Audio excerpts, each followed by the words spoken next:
Welcome to Science on Tap. We got a packed house. This is awesome. I'm really excited. I don't see us. Maybe there's a couple seats. If anybody's standing up and want to sit down, can finagle their elbows over there. There's a chair right here. What a turnout. We're really excited. Welcome to the second anniversary of Science on Tap. This is we've got 2 years in on this program.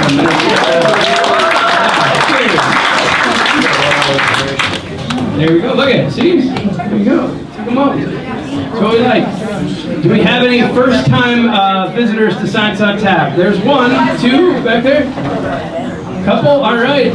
Wonderful. It's really welcoming of new faces. I'm going to take 2 seconds and tell you a little bit about the program. Everybody else knows the deal.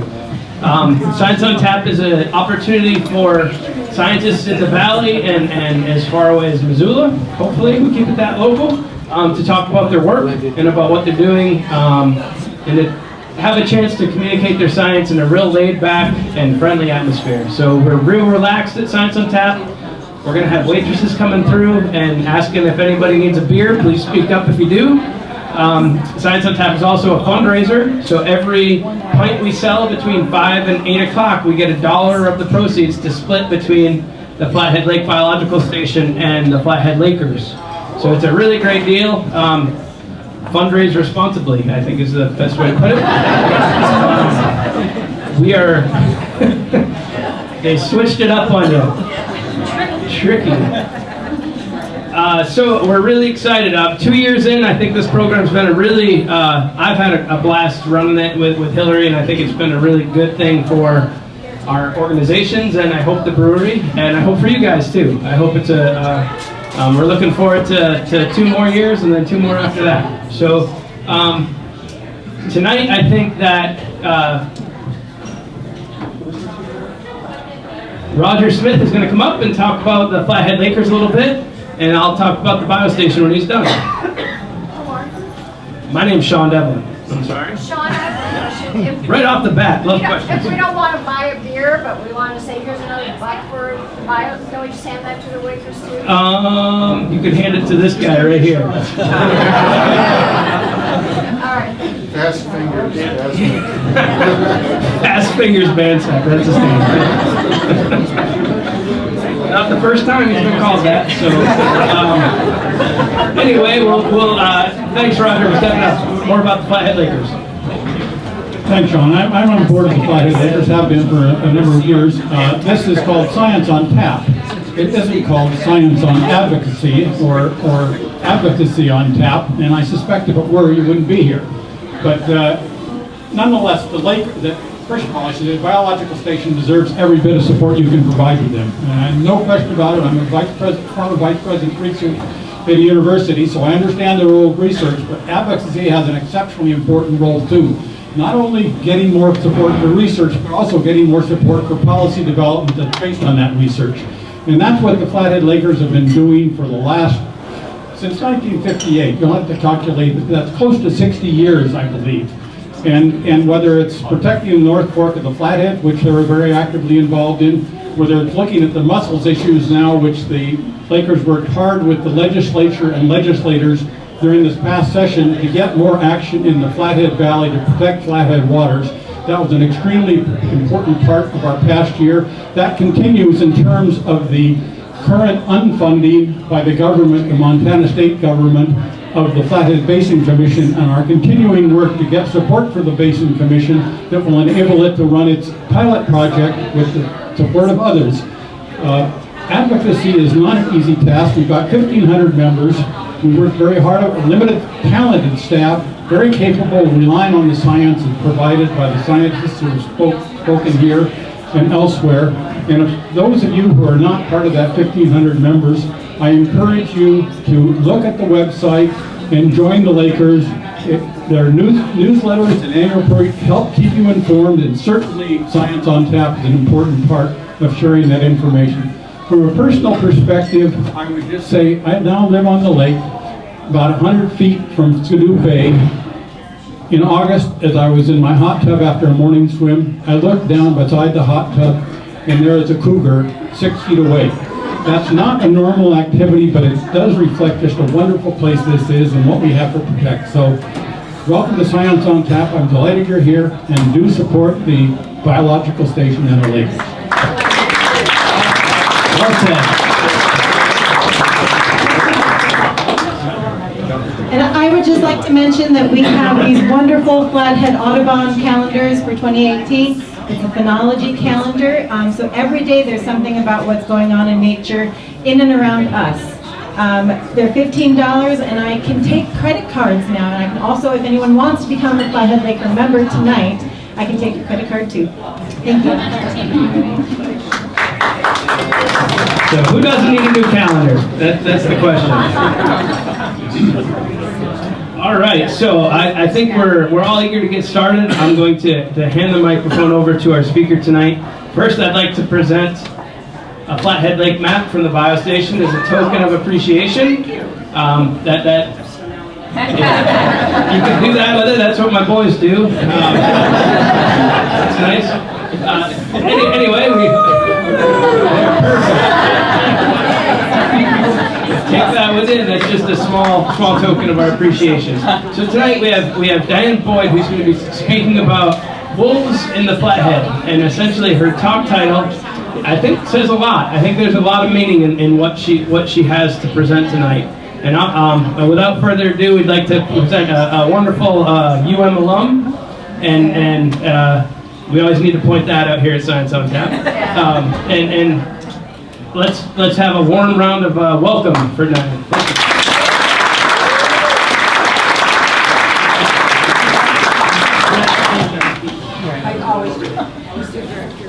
Okay, how's that for volume? Good? Okay. So before we get started, how many of you have in the last year seen a wolf in Montana? A year. The last 10 years? The last 20 years? 30 years ago, wolf in Montana. Well, I was fortunate to come here study the first wolf almost 40 years ago, and that's kind of the story I'm going to tell about how it started from then till now. So without further ado, we'll get going on the story. And you always hear about it's the journey, the destination. It really is for these wolves. They've had a hard road to hoe. They're finally here to stay. They're rooted in deeply, and I'm really pleased. Before we get on to the recovery story, there's a few factors that I want to talk about that allows wolves to be so successful in their recovery. Out of your way. Probably the wolf story has been the most successful endangered species recovery that I can think of in North America.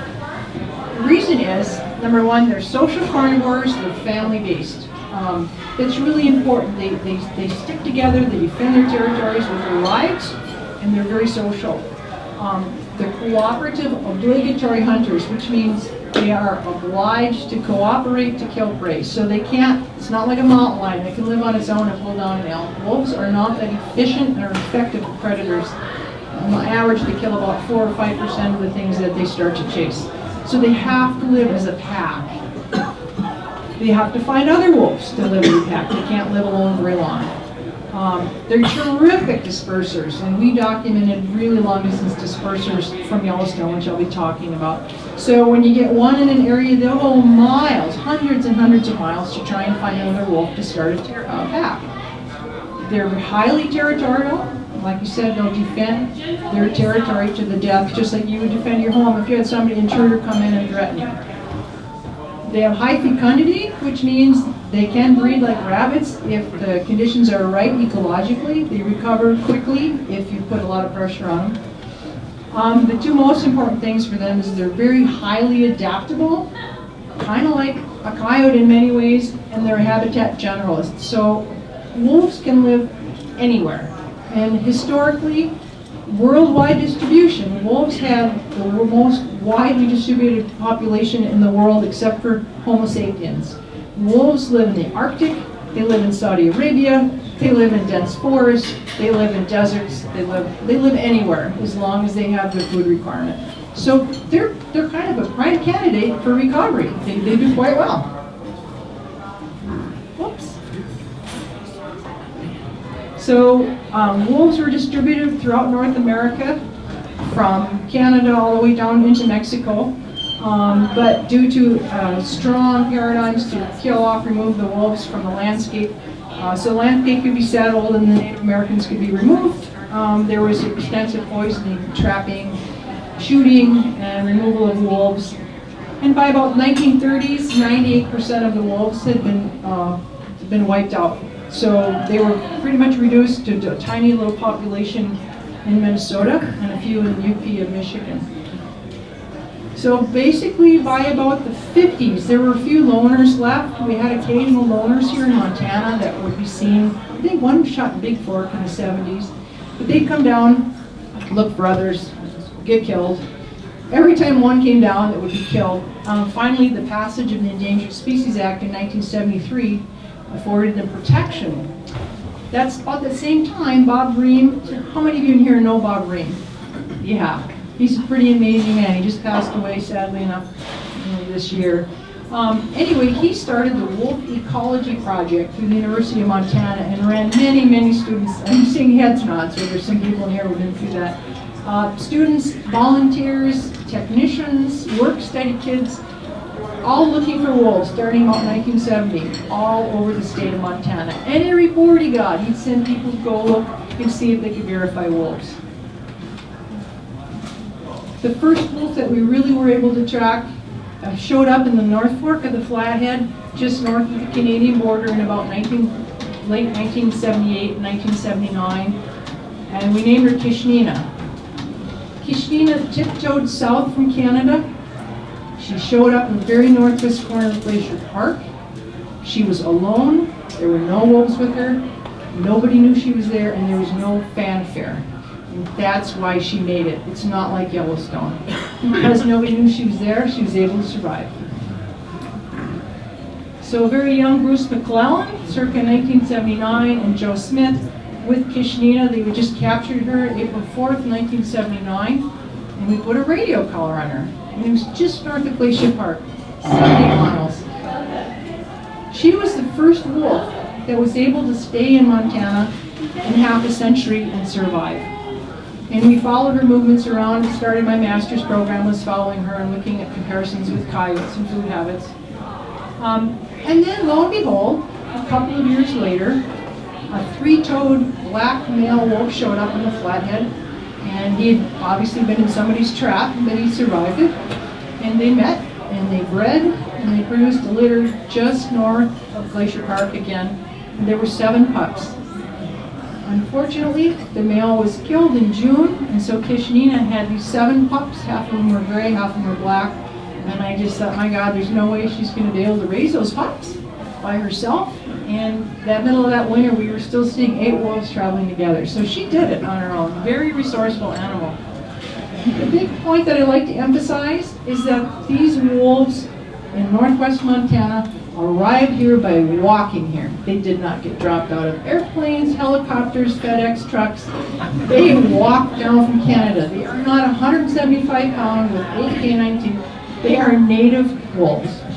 And you know, I still run into people in my job that tell me about how these wolves were put here. They were not, and I know that for a fact.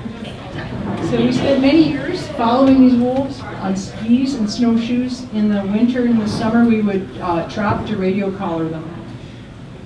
So they dispersed from Alberta and British Columbia. In 1986, one of them, not Kishnina, she was gone by this time, a white wolf named Phyllis denned in Glacier National Park. And this is the actual den. I've been into it. And we were so excited. It was the first wolf den reported known to be in Glacier Park in more than 50 years. It was pretty exciting. And for that matter, the first wolf den in the western United States in 50 years.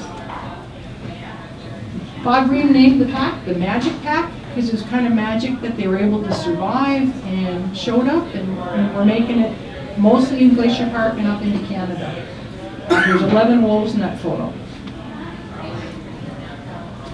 This is a picture of me a couple of years ago. No, actually, let's say 1986 with Mike Fairchild. And Mike and I co-led this wolf project together for many years. He eventually moved on to the NRC, and shortly after that, not too long, unfortunately had a heart attack and died at a young age. But we're collaring this wolf. I'm taking a blood sample. This is 1986. This wolf had all the comforts of Glacier Park and protection. What did she do? A year later, she dispersed to the Yak. Maybe not the best choice, but she was looking for other wolves, and she remained over there for quite some time and then disappeared. So when we captured these wolves in the summertime, we put radio collars on them, we took blood samples. We eventually ended up for my PhD running genetic samples for all the wolves that were native. In addition, all the wolves that were introduced from Yellowstone and Central Idaho, I had subsamples from every one of those original founders. And I did the work at the University of Montana, genetics lab with Fred Elmer. In the wintertime, we would go on skis and snowmobile and snowshoes, and we would track the wolves. We would cut their tracks, and we would go backwards on their tracks. We did not go the direction of travel because we didn't want any disturbance of their natural behavior. We didn't want to alter how they would behave in the wild. So we visited kills. Here's Bob and Mike on a kill. Bob's goofing around there, chewing on a rib. That's Bob. But anyway, this is up in British Columbia, and it was the first wolf kill that he had seen in the Rockies, and he got all teary-eyed about it. It was pretty cool. And I have to say, over the years, we've had dozens, scores. I can't even keep track how many volunteers contribute to this program, and have gone on to do amazing things and careers and really greatly enhanced the original wolf recovery program efforts. So then, with all this great wolf stuff going on, naturally, about that time, it turns out that there were plans in the works to reintroduce wolves into Idaho and Yellowstone. I'm going to try to see if I can find the pointer here. Doesn't work on the screen. Well, I'm tall.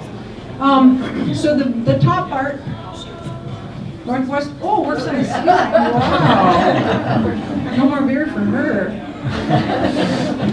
Actually, I didn't have any. But anyway, Northwest Montana was rated as, classified as fully endangered. So any wolves that were in Northwest Montana outside of the blue line were fully endangered. The proposed introductions into central Idaho and Yellowstone would not have been fully endangered. They were proposed as a reintroduced species would be non-essential experimental. And this allowed for more flexible management, meaning if they got causing livestock problems, the federal government would go and kill them. Up in Northwest Montana, they were protected, and those early wolves that got into livestock were translocated and moved and translocated and moved. And as we know from bears, as wolves, both moving an animal is not a solution, and they usually end up dead anyway. So all this was ongoing. Congress was really excited about the reintroduction. This was most of America. But Bob and I were not in favor of reintroduction. We had kind of a minority voice, but some of the reasons were that wolves were already apparently dispersing to Yellowstone Park. There were 2 wolves that showed up in Yellowstone in the early 1990s. One was filmed in Hayden Valley sharing a bison carcass with grizzly bears and wolves by a professional cinematographer. It was an astounding feat that he happened to catch this wolf on film. I know the guy personally, and he saw it right at dusk one evening, and it was too dark to film. He went home and he came back at 4 a.m. and he went back out, and the wolf was still there. The other one was a wolf that was shot south of Yellowstone Park in Fox Creek, and that wolf the genetics were done on it. It was most closely related to wolves in the 9 Mile in Missoula. So wolves were getting there on their own. And Bob and I thought, for many reasons, we would like to see them walk down there. The biggest reason is those wolves that tiptoe down on their own, they basically run a gauntlet of obstacles and social intolerance and livestock and pets. And if they can run that gauntlet and make it, the ones that have the bad behaviors never make it. Shoot, shovel, and shut up. So those wolves that walk on their own are better adapted and better socially tolerated. When wolves first started showing up here, the public was, yeah, it's okay, it's kind of interesting. And worse is the federal government dumped them out on us. Let's see. And the biggest question was, it was just a matter of time. Is this going to happen in a year? In 50 years?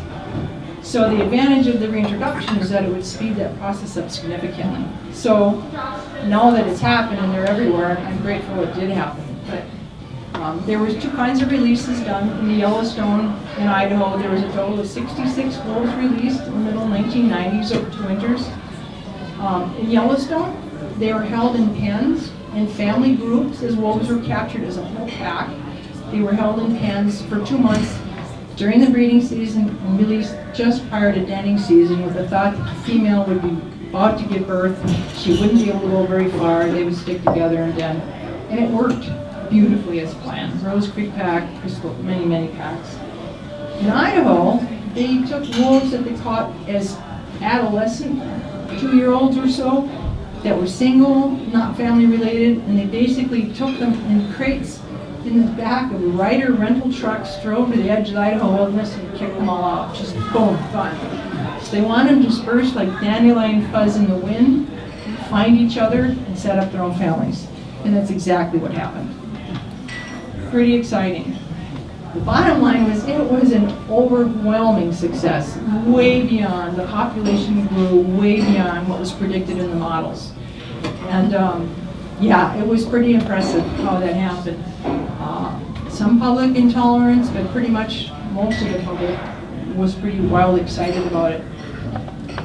The federal population delisting requirements were 300 animals roughly, 30 breeding pairs or packs distributed over Idaho, Wyoming, and Montana for 3 consecutive years. Well, considering that this happened, the introductions from 95 to 97, the wolves met that requirement already in 2002. That's astounding to me. And the wolves were actually delisted in 2011 in Montana, Idaho, Wyoming, not Wyoming, Oregon, Washington, and Utah. Wyoming didn't want to play, so their wolf management plan was not enough protection for the species, and they were just basically kind of listed as varmints. So Wyoming wasn't allowed to delist until much more recently. But here in Montana, we've been delisted for, gosh, 6 years now. We've got some interesting survey techniques. In the good old days, 30 years ago, we'd send our field techs out in the field. We had no GPS units. We had no two-way radios. We sent them out. They would wade the North Fork of the Flathead in the middle of winter, cut ski tracks, follow our wolf tracks, find their way home at night and show up at home. And I told them, you know, just kind of be really careful, and if you have any problems, here, you take this radio collar in your backpack. If you have a problem, you pull the magnet off and you turn it on. We'll come find you. We've come a long way, baby, since those days. So now we do snow tracking, we do howling surveys. I'm really into citizen science. I rely pretty heavily now on my job with Fish, Wildlife, and Parks on reports from people out seeing wolves, as well as hunters, as well as biologists, hikers, anybody. We look at harvest trends every year to see what the population is doing as an indicator of how the population is holding up. We have some pretty high-tech GPS collars right now, and they're really amazing at what they can do. I just wish that they worked as well as they're promised to work. They don't tend to run very long. We're developing a POM, which is a patch occupancy model, which I'll go into in another slide. We're doing some great DNA work, and you can tell basically when a wolf shows up with a little bit of accuracy where it has come from. Doing a lot of camera tracking. How many of you have trail cameras and have done playing with them? It is like the world's coolest tool. You put the camera up, a month later you check it, it's like, it's beginning to look a lot like Christmas. And you open up your card and you see what you got. I love it. And I just took a drone course, and I hope to incorporate some drone use next summer into quietly surveying a wolf on either side or den from a height, and zoom down with the camera to get counts, so we don't have to disturb the animals. And we also have some pretty amazing opportunities. Tim Alley flies a lot with Two Bear Air, but they have the most remarkable system of all, with combining aerial telemetry and helicopters, infrared cameras, and video cameras. Here's an example of that. Here's wolves. Okay, dense, look for the heat signal, the white animals, and then they switch to regular video, and they go along. There's going to be a couple more wolves coming. The third one after these two is wearing the radio collars. Look for the banner on the neck. There it is, a little silver spot. This is a long ways away from these wolves. It's in dense old growth forest up by Kempa Lake. You can see the heat signals. I would never have seen those wolves without this infrared camera. I would never have known they were there except for a signal. So it's a great tool. There were only 5. One split off and went down this trail. The other 4 went the other way. It was really interesting because the Jim Bob running the camera said he total count he saw was 4, and I said, aha, the 5th one went separate. So it's pretty neat stuff. The other thing I'm going to have to run to my computer here and turn this on. I don't think I can do it from here. Just, I'll just hang on.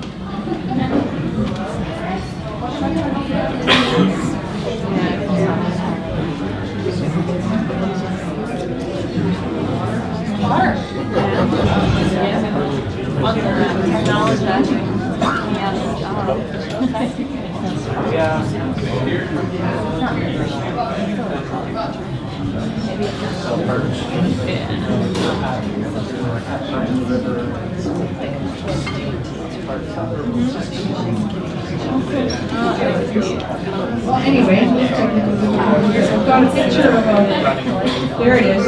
It's playing. It's playing. So this is the alpha female, and I had a trap set right over here where all the dirt fish were. I had to sit there for 9 days, and I'd come check it, and it'd be dug out. And the next day I'd come check it, and there'd be a scat on the road next to it. And the next day I'd check it, and it'd be dragged out of the hole with the chain and not sprung. And I'm like, what? So if you look at this female when she's rolling over, I don't know if you can see her earlier, but she's the alpha female, she's a breeder, she's got nipples, she's nursed pups also, the last couple of weeks. She's the smartest wolf in the pack, and the most critical animal is the alpha female. And I had a little piece of bait on a stick on the road there, and she just couldn't get enough of it. She wouldn't mess with it when it was behind where the trap was. No. But she came along and just kind of was waving at the single bird, telling me that she's smarter than me and she always will be. Never did catch her. So I took a little piece of wood, a stick, and I dipped it in my secret little lure and put a rock on it. So she went over and she moved the rock over and then picks up the stick and she's playing with it, rolling on it, doing the cha-cha on my lure. So Sean, if you're there, can you hit this one? So you get it to play. Sorry, thanks. The other thing, so that was fun to see, but I learned what the wolves were doing. But we surveyed pup counts with the camera. So these wolf pups are just 8 weeks old. And you'll see a 4th one come out. Yeah, because it's June 15th. They're born about April 15th. So yeah, so we know there's 4. And I think even the coldest hearted wolf person would kind of go, oh. But, so we get some counts on where they're at and where the rendezvous sits are and how many are born. And we don't have to disturb them. We put the camera up, come back in 2 months, which is really nice. This is a map of our wolf distribution from December 31st last year. Every year we tally up how many wolves we have, end of the calendar year. Each one of those circles is a centroid. It's not the pack territory, it's just a center of location. So if you had the actual size of the home range, they would all be touching. It would fill the map. I mean, we basically are full of wolves here. There's kind of wolves everywhere. What's that? Why aren't they so dense in the Beaverhead?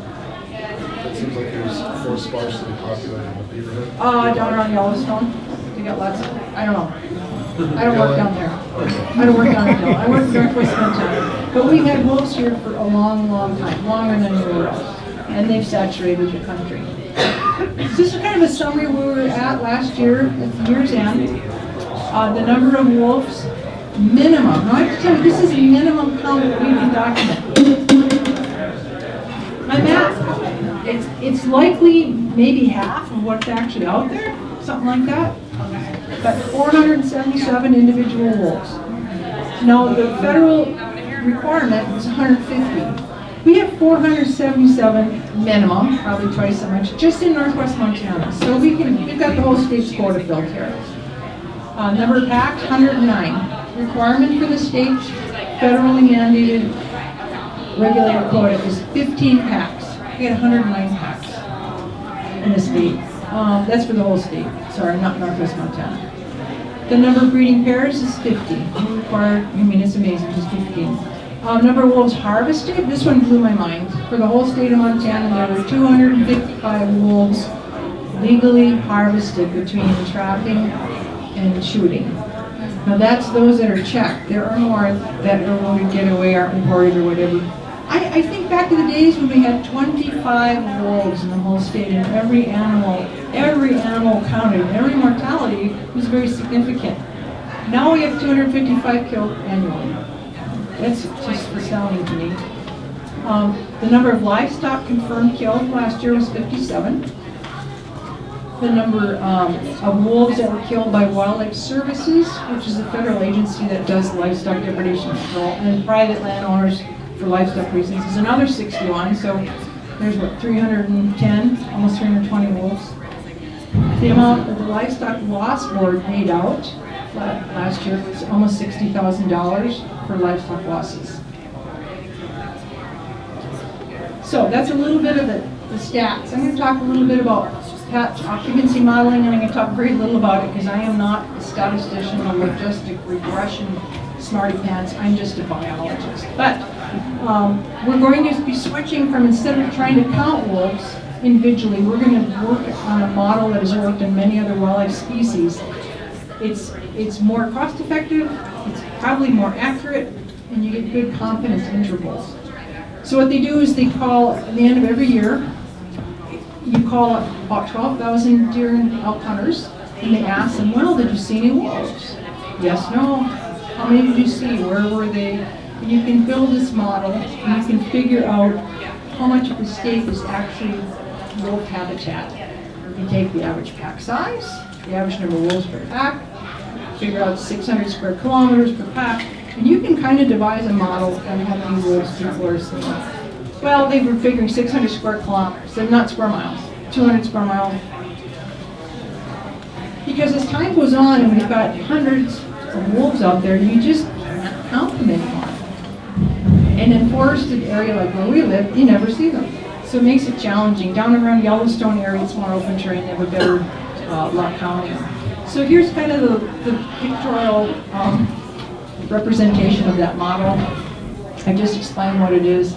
So we're hoping to replace these minimum counts in which we may or may not see wolves. I only had one flight last year with budget restrictions. This whole year, one flight.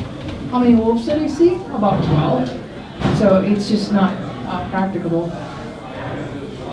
The one thing I want to show is kind of the trend of what's happening with our wolves, and this is pretty important. So, this is I'll read you the chart here. 0 on this end, 700 on the top represents minimum counts of wolves. Here's 1979 where we have Kishnina, 1 wolf. This goes up to 215 and they drew an extra bar up to 2016, so it includes this year's count. But you see it just kind of puttered along, and then it zoomed up. And basically the wolves peaked out around 2010 or 2011 by minimum count on how we count them. Oops, sorry. Going backwards. So as I said, minimum count is really related to weather conditions, how much budget you have to fly, how much effort's put in. Perhaps a better way to look at how many wolves there are is to look at the amount of depredations. Because if you got wolves out there, a certain percentage of wolves are going to kill livestock. It's as simple as that. It's just going to happen. So what we have here, the purple lines are the number of complaints received, again, 1997 to 2016. A graph representing the number of depredations. But what I want you to look at is the pattern. Same thing. Here's 2009, 2010, 2011. You see the number of complaints received, the number of blues, the number of verified. It's the same curve. Creeps up and is tapering off. This is the number of cattle and sheep killed by wolves and the number of wolves removed. I know you're not supposed to look at those numbers, it's small, but I just want you to look at the trend. Here's 2009 and 10. It's the same. So very clearly, by several different measurements and indices, the wolf population has peaked. It's on its way out, slightly going down. And people have asked me, is that because of human harvest? Is it due to human pressure? Well, I don't know. Another theory is that we saw the same thing in Yellowstone Park when wolves first came back, and there's no harvest in the park. So at some point, I think it's a combination of harvest pressure and wolves saturating the landscape. Part of what I want to do this winter is actually do some analysis on that. I don't have an answer. It's good food for thought, good discussion material. And this is the whole 9 yards with the palm model added on top of everything else, and it's really confusing, but the blue is the palm model, and it's showing the same trend, and they've only done it up through 2014, but if they go to 15 and 16, you're going to see the exact same thing. They're working on it. So where do these wolves survive? You say you've seen them, I say they're everywhere. When I first came out here from Minnesota, which had the only remaining population of the country, wolves were strictly related to, only found in the wilderness areas in northern Minnesota. And here in Montana, well, we have a lot of wilderness and remote areas that are hard to access, and that's where I thought they would live, but they don't. They started there in Glacier, and then they moved to the interface of private lands and federal lands, where ranchers are making a living and where we recreate. And then in the wintertime, most importantly, wolves absolutely are limited by the number of animals they have on the winter range that they can access for hunting. And in Montana, winter ranges are more or less limited to valley bottoms, which is, those are all elk, by the way, those are not cows. That's down out of Gardner. So there's a great winter range for wolves. Uh-oh, fire extinguisher.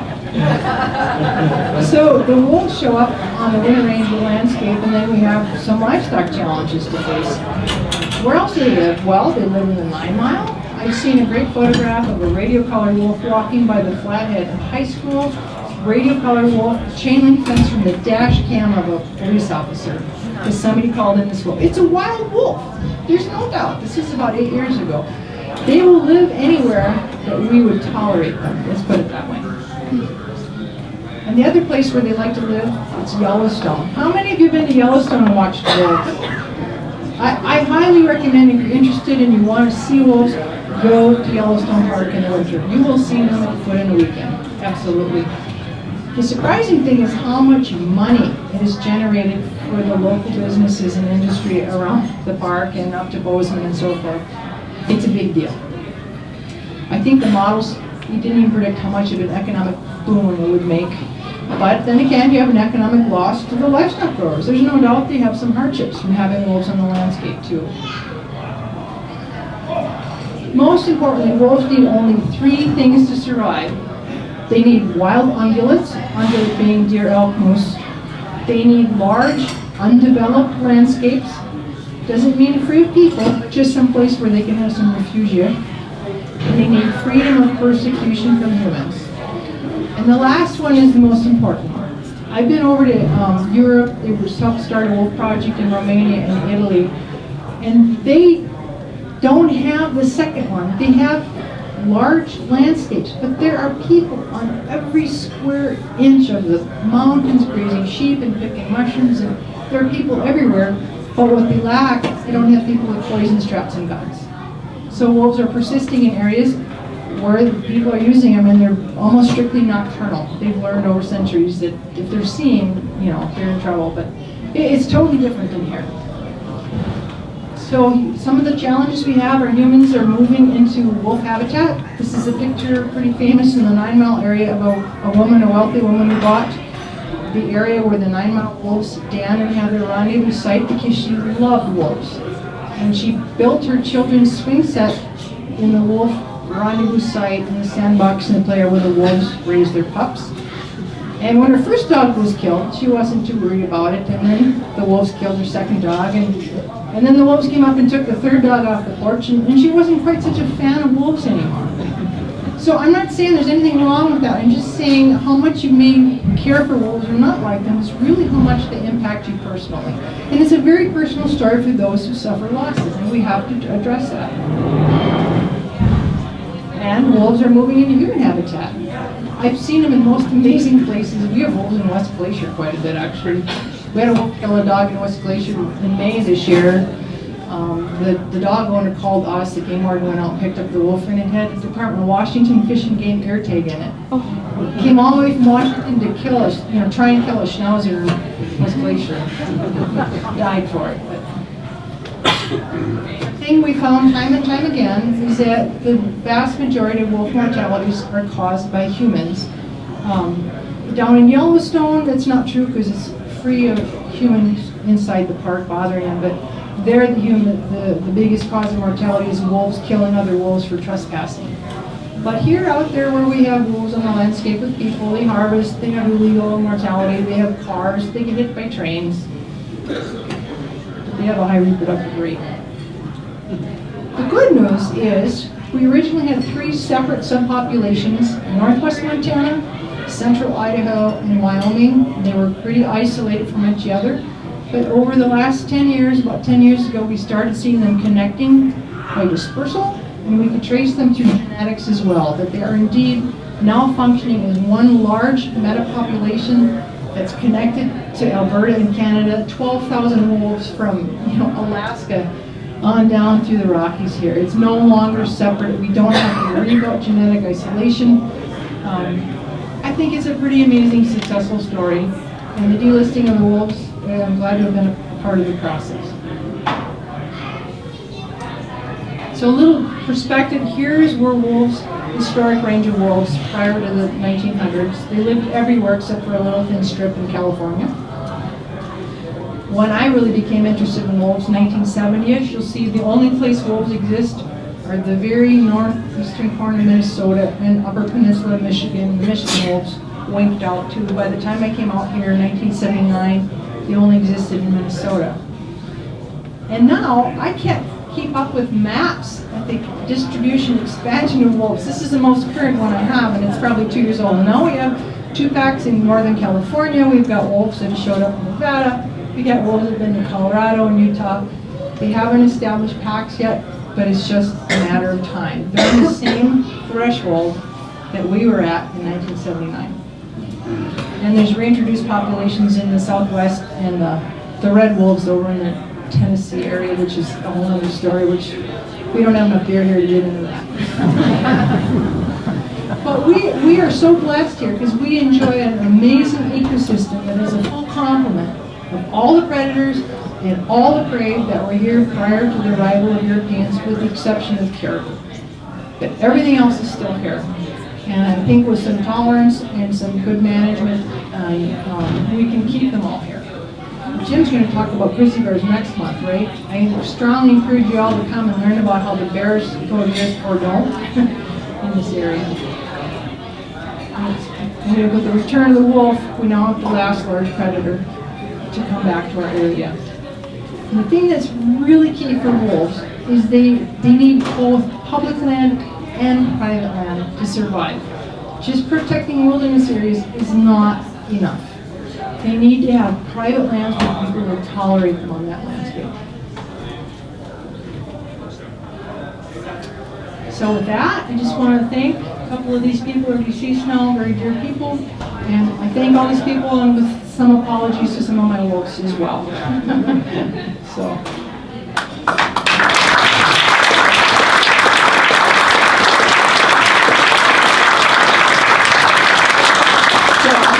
Any questions? Just one little thing. I started with wolves in Minnesota before I came out here, and I was really fortunate to be mentored by Dave H.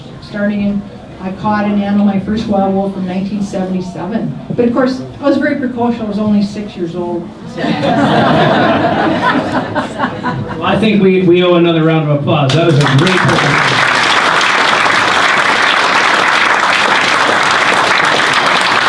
I think what would work best is, rather than passing the microphone around, is that we have a repeat of the question at the front of the room here. And please, fire away. She's ready. Let's see what you got. You can't get away without doing a howl. Marilyn wants me to do a howl. Yeah. That's a great start. Let's hear it. That's what you have your map for, Diane. Feel free to join in. Yeah. Yeah.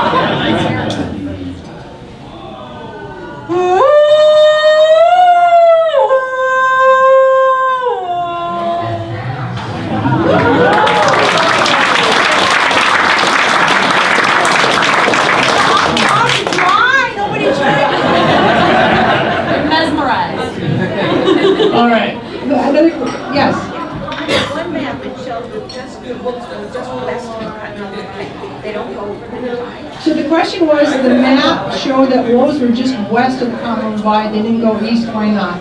Because when they go east, they get killed. They're too visible. And they are showing up along the Rocky Mountain front.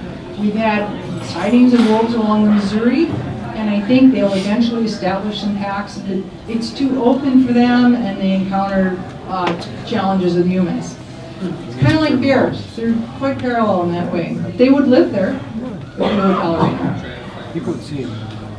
Don? The wolf population seemed to have peaked and are trending down a little bit. As I recall, the studies in Isle Royale kind of predicted that they would go through an oscillation and eventually come to a sort of an equilibrium. Is that correct? And do you anticipate that that's what will happen here? So Don was saying, you noticing that our populations have gone up and peaked and tipped over, and that you noticed he's read that about Isle Royale, and is that to be expected? I would say they're totally different situations because Isle Royale is genetically isolated, and the reason they're crashing, they're down to 2, and they're not going to breed, is because Isle Royale has no genetic input, and so they've got to the point now where they're the same relatedness as siblings, and they're not going to breed. Here, I think it's a combination of wolves having saturated. It's like any recovery, like if you put deer on an island, they go zzzz, and then they tip over, and then they hit some lower equilibrium. I think it's partly that, like in Yellowstone, like I explained, but I also think some impact of harvest, which we've not yet analyzed, may also do that.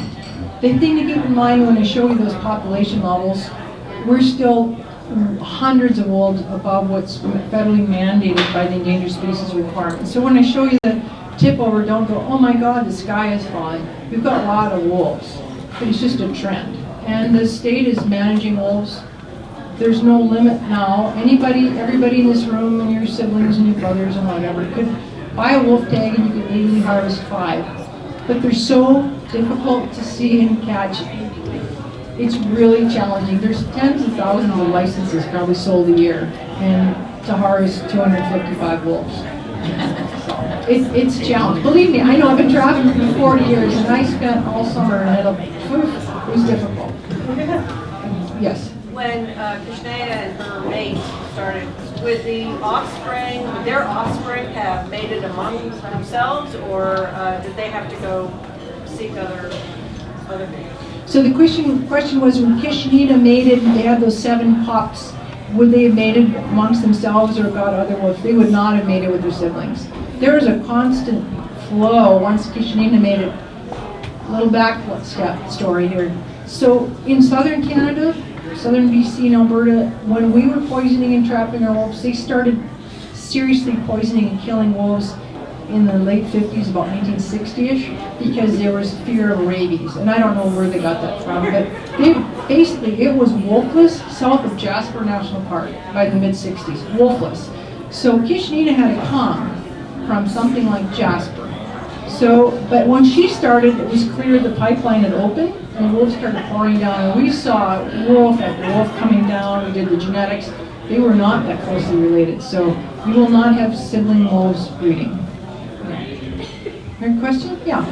Can you address the fact or fiction of the wolf population affecting hunting in Montana? Sure. The question was, can I address the fact or fiction about wolves affecting hunting? So if you've driven the Swan Highway lately or 93 at night, you know how many dead whitetails there are. So there are a lot of wolves and whitetail. In certain instances, wolves can impact an isolated game population and take it down and keep it there. Right now, in our ecosystem, we did studies with deer and elk and moose. There are mountain lions, grizzly bears, and wolves all preying on deer, elk, and moose, mule deer, and whitetail. They all have a part in it. In terms of them wiping out game, that doesn't happen because if you get so few game out there, the wolves starve. They fail to reproduce, they absorb embryos. So I guess a bigger question, a more specific question is I've heard lots of reports about them disrupting elk herds and making elk hunting more difficult to stop because of the wolves. Elk hunting is always difficult. I only killed 2 in my life. But it's frustrating for hunters who are want to get their elk and they feel they used to see more elk and now they're seeing wolf tracks, and maybe they have taken the numbers down. I do know specifically the northern herd in northern Yellowstone, classic example. The wolves have been removed from the park, eradicated by about 1930. The game populations built up so phenomenally. The northern herd was about 20,000 animals by about 1995. Bart O'Gear with the University of Montana, some other people were paid to go down there and gun and kill elk because they were eating themselves out of house and home. They were starving, they were dying by the hundreds or thousands. So, the wolves come back. They put back those 2 winters. We had the worst winter on record, what was it, the winter 96, 97? And deer and whitetail, we lost 40% of our whitetail deer herd in northwestern Montana, and it wasn't due to wolves, it was due to snow. But the northern elk herd plummeted from 20,000, it just went ching, ching, ching, ching, ching. And now it's maintained itself, it's not very big, 4,000 or 5,000 animals, something like that. And that's where its equilibrium is. And people go, oh my God, it's because of the wolves. It's like, well, maybe it is, maybe it's not. The winter is what killed these elk, and they've been overpopulated for a long time. Now they're switching from elk to bison, deer, they eat all everything. So that population is not likely to get back to 20,000 again. But in our mind, people think, you know, back when I got special elk permits to hunt the Gardner hunt in 1994, I saw elk everywhere and I don't see any. It must be the wolves.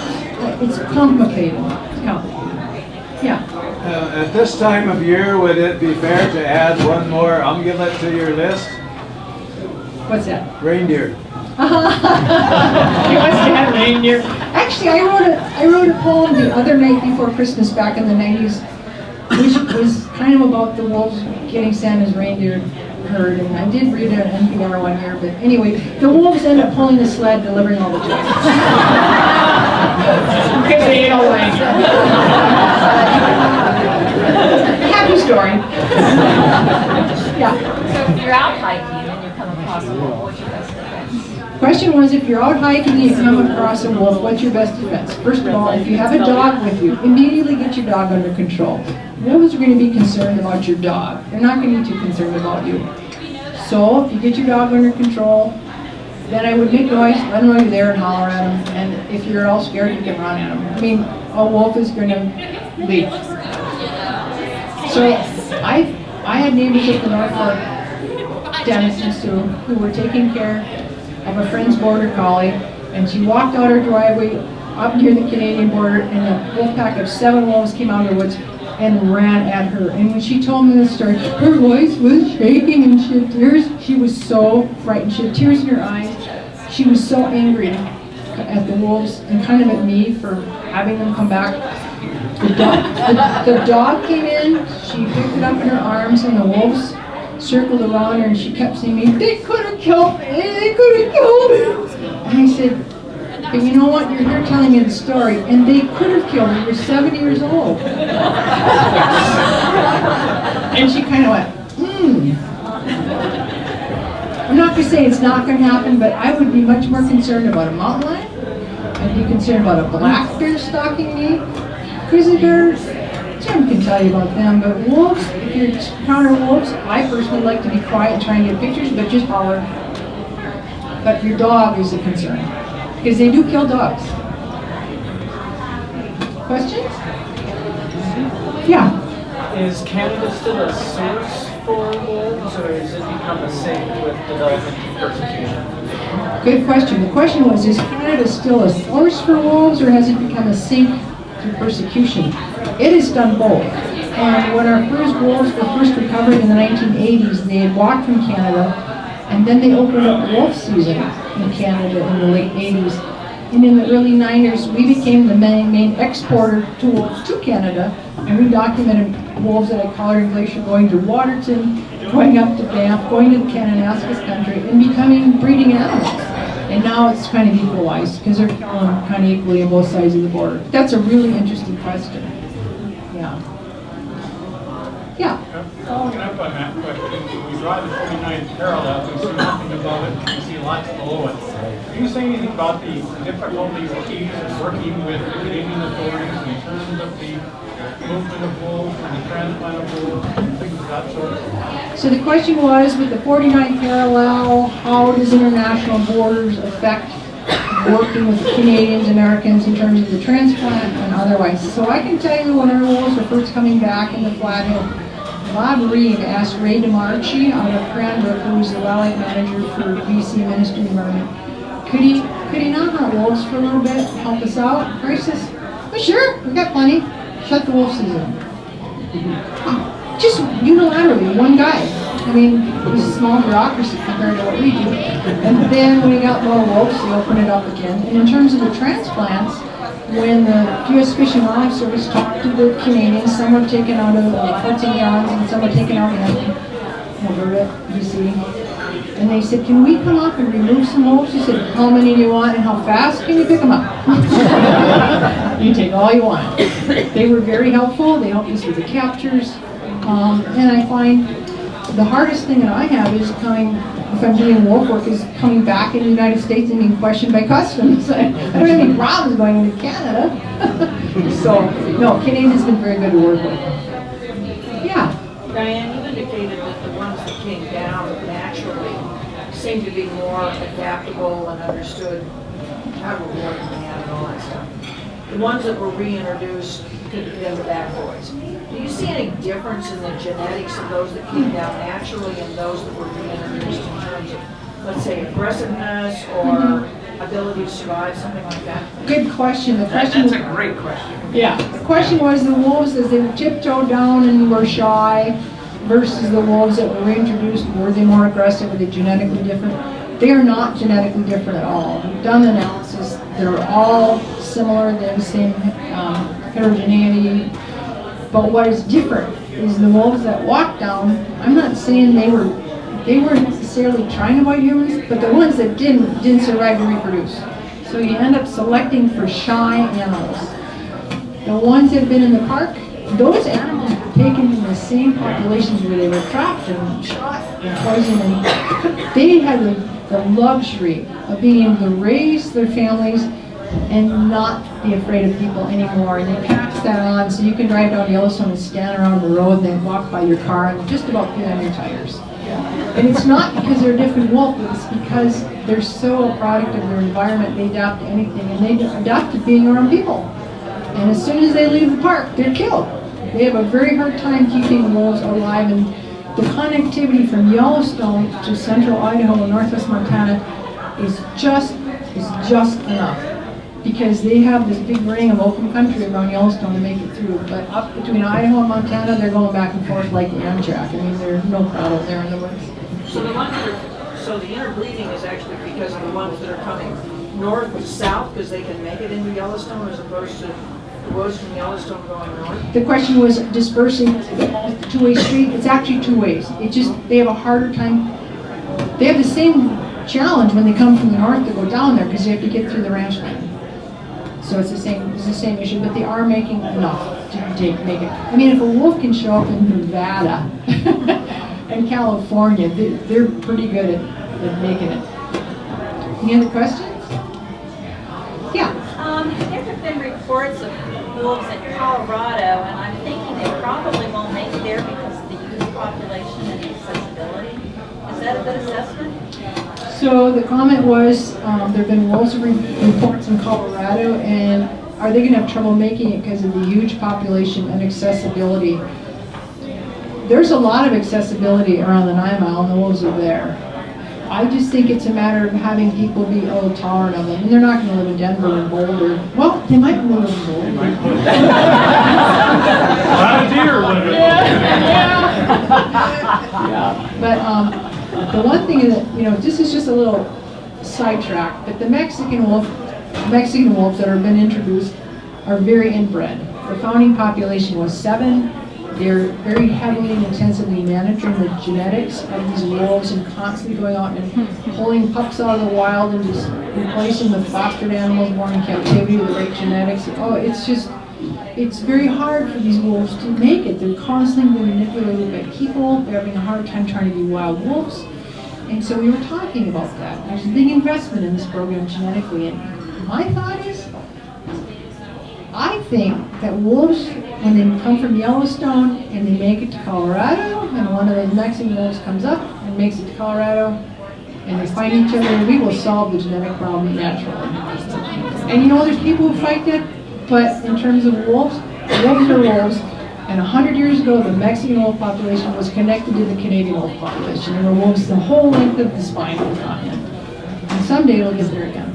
People in Colorado don't want wolves. People don't want them here some places too. I know that. Yes. I spent 5 years in the early 70s in the Upper Peninsula, Michigan. And probably 30 or 40 days out on Isle Royal. It's sad to hear that the balance between the moose and the wolves on Isle Royal is falling apart. What's going to happen to the moose population that is under control on Isle Royal by the wolves? He commented he lived in the UP, Michigan, and Isle Royal for years in the 70s. In this wonderful natural experiment of two wolves that migrated from the mainland across the frozen ice of Lake Superior, landing in Isle Royal, and establishing a founding population. It's a very amazing fairy tale because it's just moose and wolves. A few fox, a few beaver, but it's a very simple ecosystem. It's been really studied for a long time, pretty neat stuff. But now the wolves are crashing, so he says, what's going to happen to the moose? Well, the biggest predator of moose in Isle Royal is a little winter chick about a quarter the size of your little fingernail. Killing wolves by the droves, killing them. No hair, they can't regulate, they freeze to death, they starve. You said wolves, you meant moose. Moose, I'm sorry, yeah. The winter tick on the moose, sorry, not the wolves. So when wolves go away, moose are going to be in trouble. They'll eat themselves out of house and home, the population's going to crash. And then sometime down in the future, 2 more wolves are going to come across the ice of Lake Superior. We only have such a short window, but this has been going on for thousands of years. It's a very natural process. You've got Flathead questions. Somebody else who hasn't had a question? Yeah. Given the trends of the wolf population right now and the rise and fall, and the cultural acceptance of wolves in Montana right now, what do you think about the future of wolves in Montana and how we will continue to manage them? The question was, given more cultural acceptance in Montana, what's the future of wolves in Montana? Oh boy. You know, 40 years ago, I never would have thought we'd been standing here talking about 2,000 wolves in, Wyoming, Idaho, Montana. I think wolves will keep trying to expand out. They're going to be rebuffed in some areas, they'll be allowed in others. They will live wherever we'll tolerate them. They'd live out at Scobie if they had some place to hide. It'd be fun with following the bear work and see what happens. But the only thing, there was the pendulum was to kill all the wolves not that long ago, and now then it went to protect all the wolves, like in the 70s, and now it's kind of in the middle, which is a much better place to be. That's where the wolves have to live.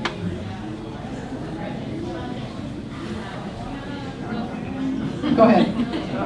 I just read in the magazine that the deer population in Minnesota jumped 22%, and the wolf population went up as well. Yes. So is the population is a function of food too, isn't it? Yes. So the comment was, you just read that in Minnesota the whitetail population increased 22% and wolves increased. So it's milder winters, deer are doing better. Maybe there's more agriculture. There's going to be a mix, and they're just going to track each other. There's a little lag, but they'll be tracking each other. But in Montana, isn't there it has to stop somewhere because there's got to be a balance between food and animals, right? So the question was, in Montana, it has to stop somewhere because of the balance. Yeah, we've stopped. It's going down. And deer and elk and moose populations, we're never going to have 10 million whitetail deer in Montana. We're kind of full of all over LA, and they coexist. Sometimes so for wolves, a really terribly hard winter with crusted snow and deep snow and long cold is like going to Hawaii. Wolves, the worse the winter is, the fatter and happier they are because the prey can't get away and they're suffering. So when we have really hard winters, wolves do really well. They produce a lot of pups, but the next winter there's not much to eat and the wolves just go. Nature takes care of it. Anybody over here? Yeah. Go. You want over here? Oh, go ahead. Sorry. Are there any other states in the United States that you're expecting to have wolf reduction programs? Or like, what kind of climate do you need for that to happen? So the question was, is there any other states, United States, where we expect to have wolf reproductions? And I would say no. We have this really amazing little window of opportunity with Bill Clinton and Bruce Babbitt and Molly Beatty all in office at the same time, and that window opened about this far, and those wolves flew through that window. That window's gone because wolves will get there. They'll get there. And the introductions they've done that I had up there, and the red wolf, the Mexican wolf, they're so fraught with problems. And I think those states that want wolves, I can't imagine people in Florida wanting wolves.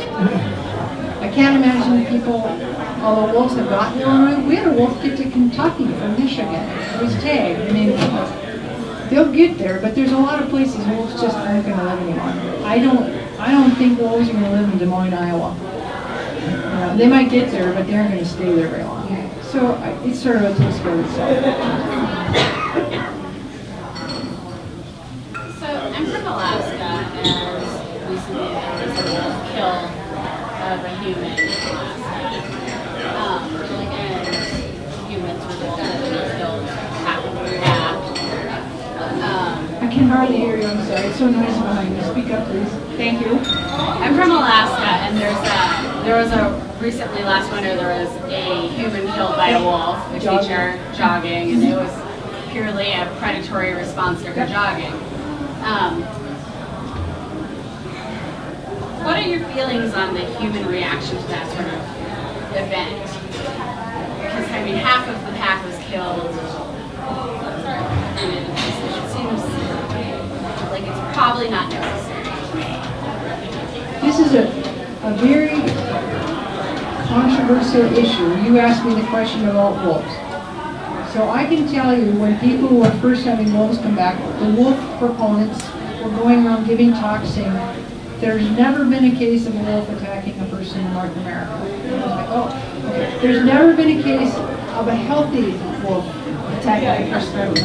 Oh, there's never been a case of a healthy wolf on a Wednesday attacking a human. Because if you go through the literature, it has happened and it's very rare. I know the jogger, the lady jogger in Alaska, there was a fellow in northern Saskatchewan who was near a logging camp where the wolves were food habituated. It's the same situation with food conditioned bears. I can think of, off the top of my hand, like, those are two, and there's a couple of people who survived a bite by a wolf. And all of them, maybe with the exception of the woman, I'm not sure, but they were food conditioned wolves. And I don't know about the lady, but they went in and killed the wolves. Okay, so we say in the last 100 years, there's 3 or 4 incidents. You know how many people get killed every year by vending machines falling on them? Literally, it's a lot. So I think people can select what they want to believe. And I would just say the smart thing is, if you're living in wolf country, if you see wolf, you're uncomfortable, you yell and throw stuff, make yourself big and angry. What about bear spray? Bear spray would be a great tool. I think bear spray is a great tool for anything, including obnoxious, charging chihuahuas when you're on. Not that I've ever done it.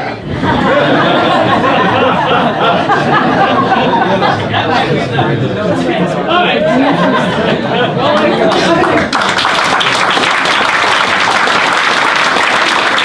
Thank you very much. Great talk. I can't think of a better spot to call it quits. We were really lucky. I think next month we're going to hear about bears. Very little different spin, but I encourage you to come next month, and we're working on the schedule after that. It looks good. We hope to have a talk on fire ecology in the spring, fire management, and how fire, which is pretty pertinent to us, okay. He just volunteered. Volunteer, there you go. He's hiding. I like that. Duck over. Anyway, what a great talk. Thank you again. Wonderful job. Thank you. 2 years. Here we are. Cheers.